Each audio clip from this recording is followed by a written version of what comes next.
Bonjour et bienvenue dans cette vidéo dans laquelle je vais vous montrer comment utiliser la fonction ROC Curve Display. Donc c'est une fonction qui va nous permettre d'afficher la courbe ROC d'un algorithme de classification binaire.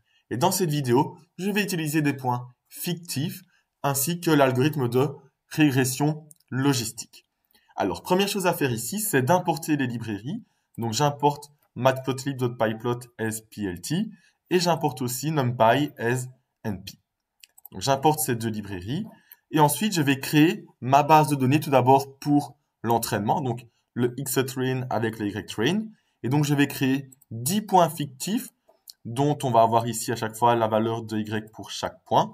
Et je vais afficher ces points sur le graphique ici. Donc j'ai 4 points ici pour la classe des 0 et j'ai 6 points ici pour la classe des 1. Ensuite, je vais construire mon modèle de régression logistique. Donc tout d'abord, je vais importer la librairie donc from sklearn.linearModel.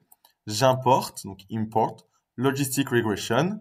Et puis j'instancie mon modèle, donc je crée mon modèle que j'appelle modèle, qui sera de la logistic regression. Je ne mets aucun hyperparamètre dans ma fonction.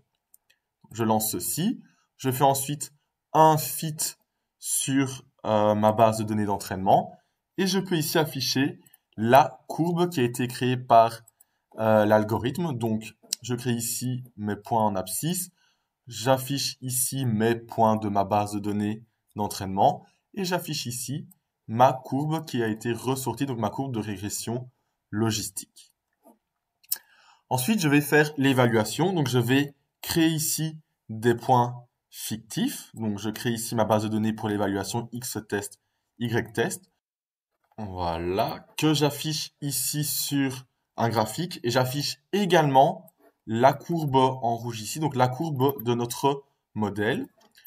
Et donc, on peut voir ici que j'ai dans ma base de données d'évaluation 5 points qui appartiennent réellement à la classe des 0.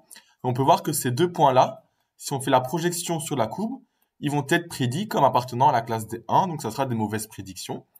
Et j'ai aussi 5 points qui appartiennent réellement à la classe des 1, et ce point-ci sera prédit comme appartenant à la classe des 0, donc ça sera également une mauvaise prédiction.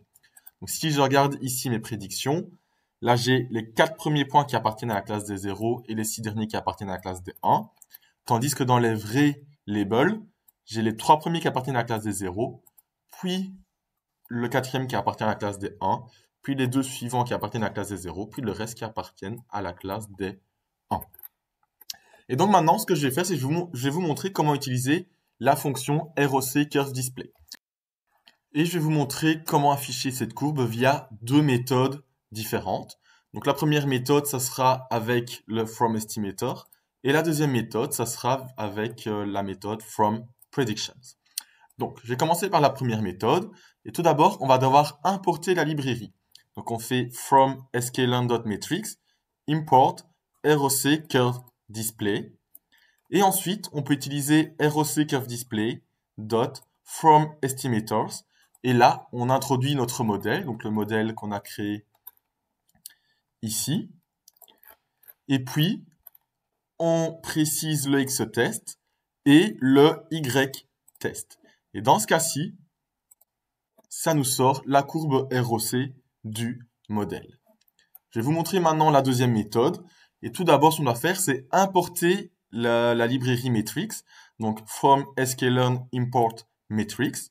Et ensuite, on doit aller rechercher ici les scores de chaque valeur de X-test via la fonction decision function.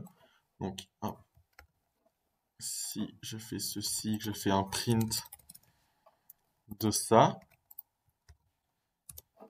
on va obtenir les scores pour chaque point de la fonction retrouvée par l'algorithme de régression logistique.